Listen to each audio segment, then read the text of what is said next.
I'm thinking for today's video I will not talk about my favorite axes in the world. I will not talk about my favorite axes in the world, my two favorite axes. Or my two favorite blades, depending on what kind of mood I am in. Or these two blades, which is the best, and yeah, color depends on which mood you are in. Army green or... Oh, yeah. Or maybe a bit more sturdy Mora, like a Mora bushcraft. Or we have these three really badass knives that I'm testing here out now in the woods. The Kukra, the Bowie, and the what the fuck was its name? Yeah. The more you think about it, the more you lose it. It's a machete at least. I'm going to talk about something more, maybe more important than blades. Like, sure you can have cool expensive stuff, which we see a lot on this. Let's see if this works. Yeah, maybe if I stand on my knees. I just gotta go get my daughter. 1 second. There we go. Daughter has arrived.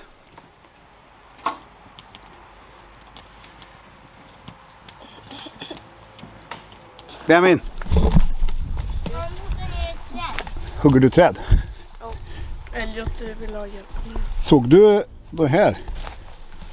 Ja. Det här hittade jag i marken. Det är en gammal robot.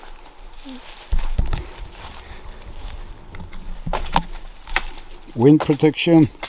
We're building a small like outdoor camp here. I started a couple of days ago. This is a table. You have a sitting bench, tarp.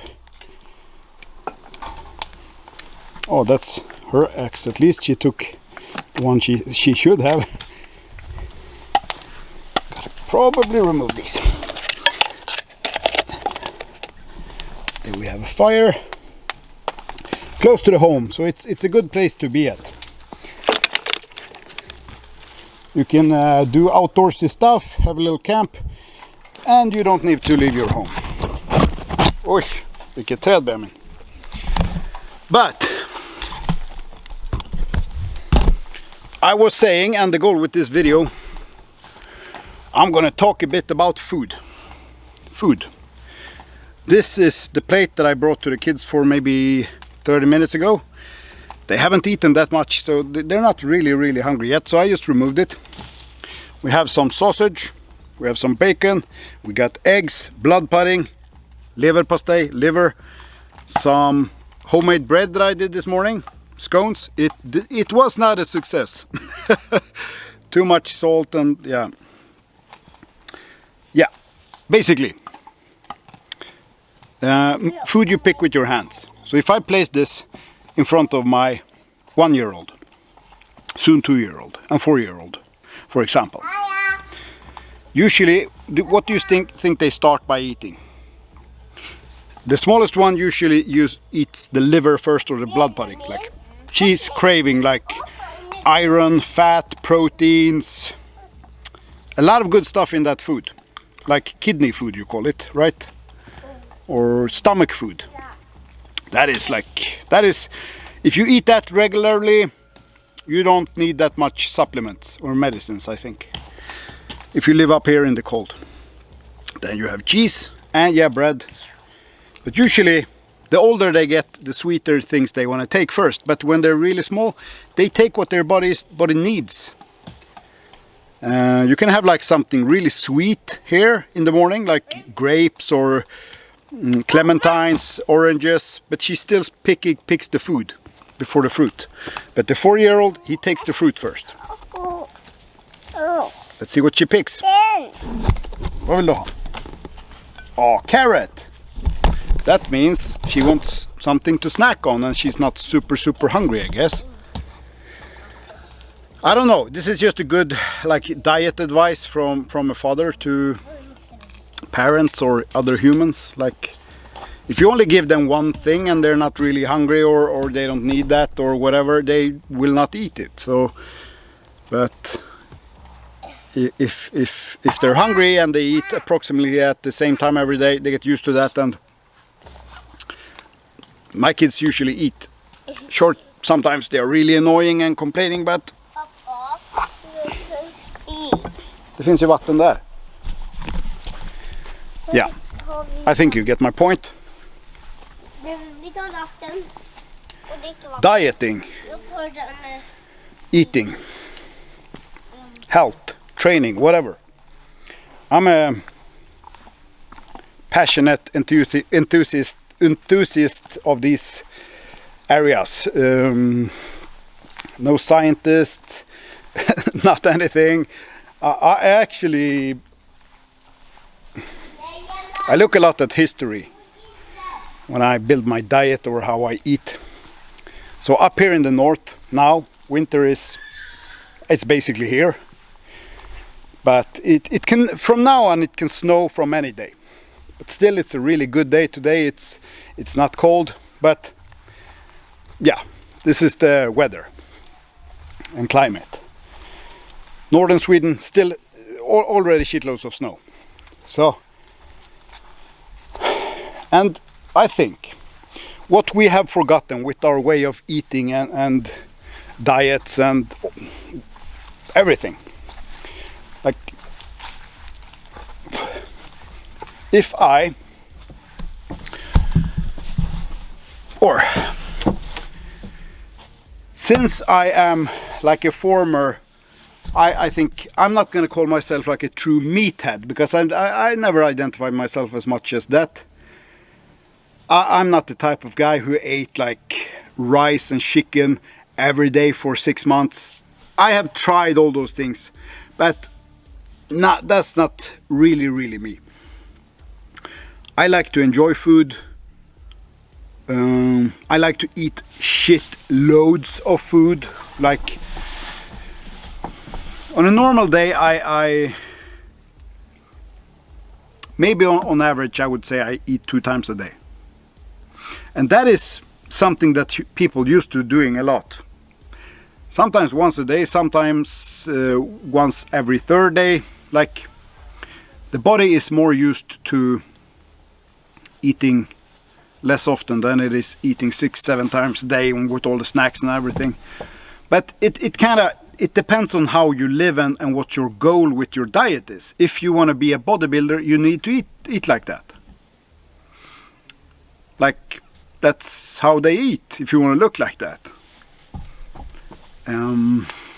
Like between 8 and 15% body fat all year round, whatever your goal is, like then you need to restrict a lot of things. No rocket science.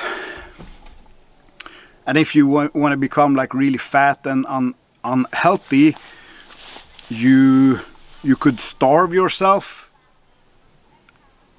And then when you eat, you just eat crap food. Like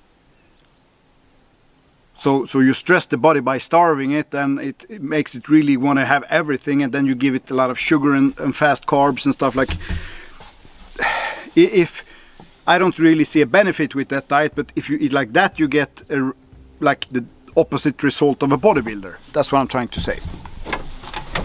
But for me, who just wanna feel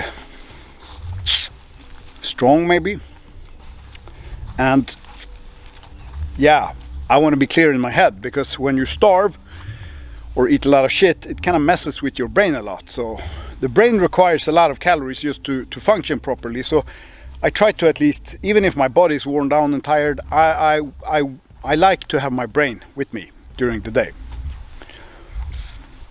It gets pretty dark when you starve or when you overeat. You get anxiety, stuff like that. Diet is really important if you think about your cognitive ability. Not a lot of people talk about that. They talk about the body. Fuck the body. Well, not fuck the body, but everything goes together.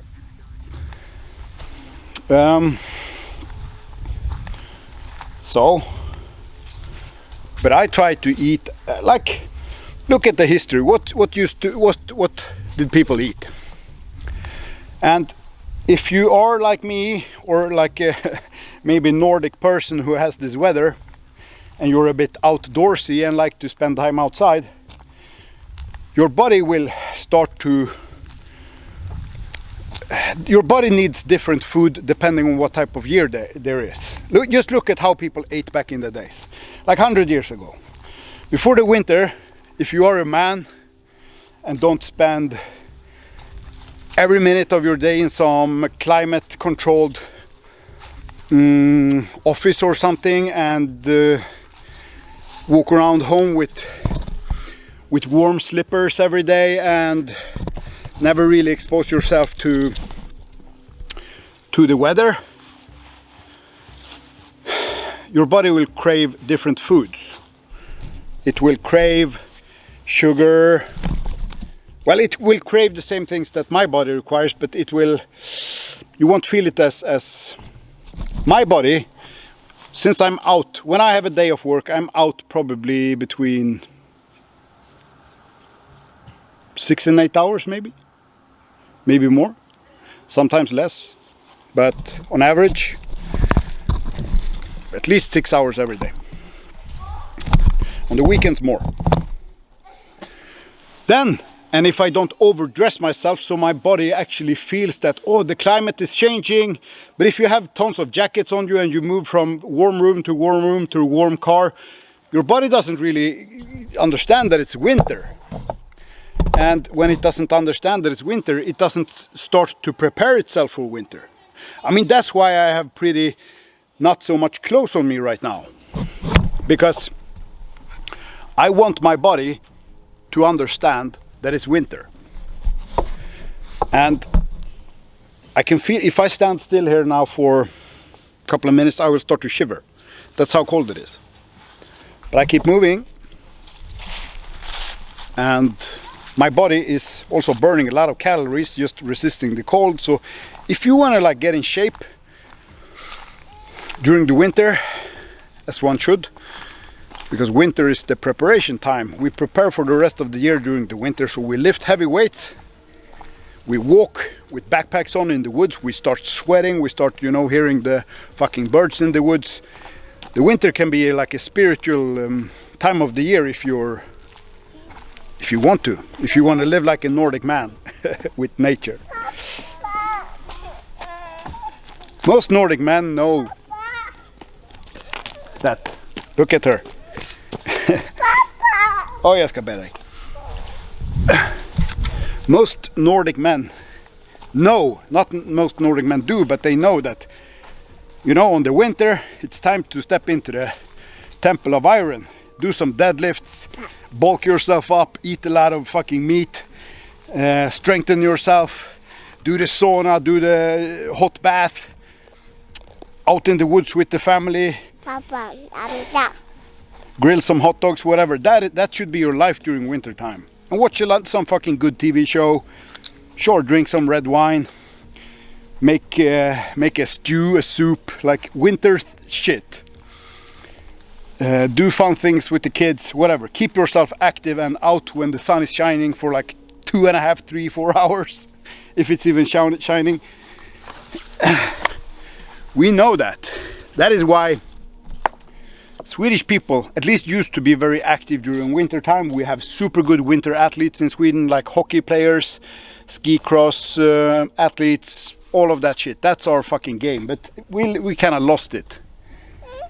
Or we haven't lost it, but we don't need to fight for it as much anymore because we haven't had a war in 200 years. And you know that sports is very political. Like, it's hard to beat Russia in gymnastics because they don't really play by the rules.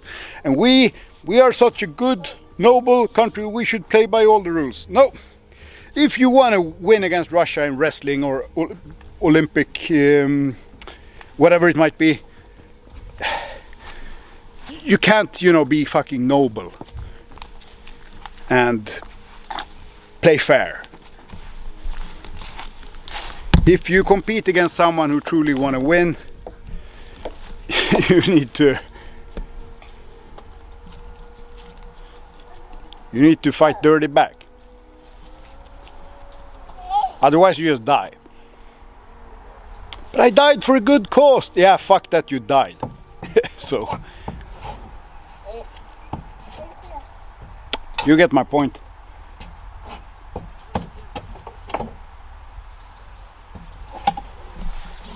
Papa. If you want to survive the winter and don't look like fucking Dracula in February, which you will be doing anyway, even if you survive, you're gonna look like a fucking ghoul, a fucking vampire that hasn't seen, you know, eaten in 600 years, because that's how it feels when you get no sunlight.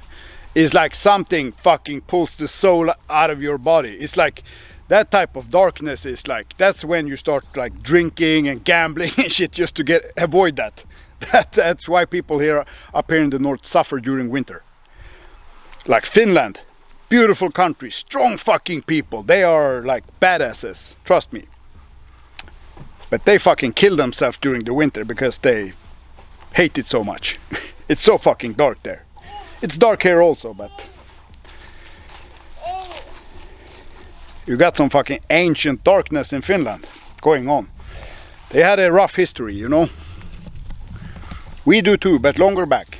But Finnish people, they had a rough ride, but they are fucking good, solid, accountable, polite, trustworthy people.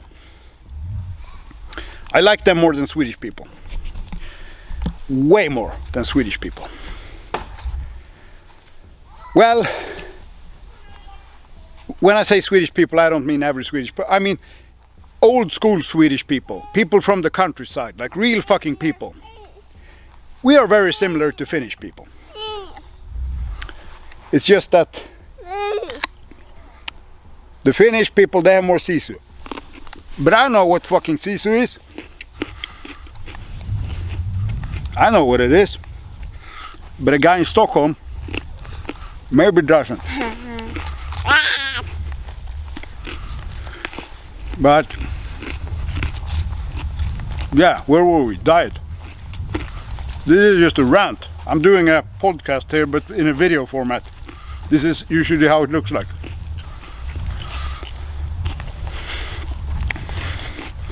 If you want to survive the winter, my advice to you is that you live your life like a Finnish or a Swedish lumberjack in the 1800s or 1920s or raw, old school. Eat a lot of fat, eat a lot of animal protein, eat a lot of like oatmeal. Yeah, these oats are really good. Eat a lot of pea soup, blood pudding, liver, pate, whatever, all these. Eat a lot of canned fish like tuna, oranges. Eat a lot of fucking oranges. A lot of fucking oranges. Skip all the fucking avocado and shit. Like, well, that is good food also, but you can buy fucking carrots and canned tuna and buy Swedish local shit. Like, affect that market in a good way. That's how we strengthen our country. That you, sure, if you pay fucking third the price for buying something Swedish, you need to feed your family, fuck that. But try to buy like basic Swedish, like carrots, apples, pears. I don't know the words on all these things in English, but roots, whatever. Buy that shit. That should cover your all the vitamins and stuff that you need. People have been living on that for hundreds of years, right? But then you can add supplements on top of that and be smart about it and use the possibilities you have. But don't fucking buy fruit from all past the world every fucking week. That should be some reward on fucking Christmas, you buy a fucking watermelon, give the kids. You shouldn't eat that shit every week. The kids get spoiled also from eating fucking exotic shit. I fucking ate on McDonald's like once, twice a year when I was a kid. Maybe not that often. I survived. I think the kids will survive also, even if they don't eat the fucking avocado every day. But what do I know?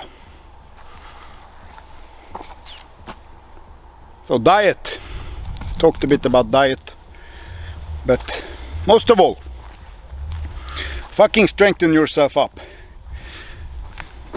Take a heavy backpack on your back.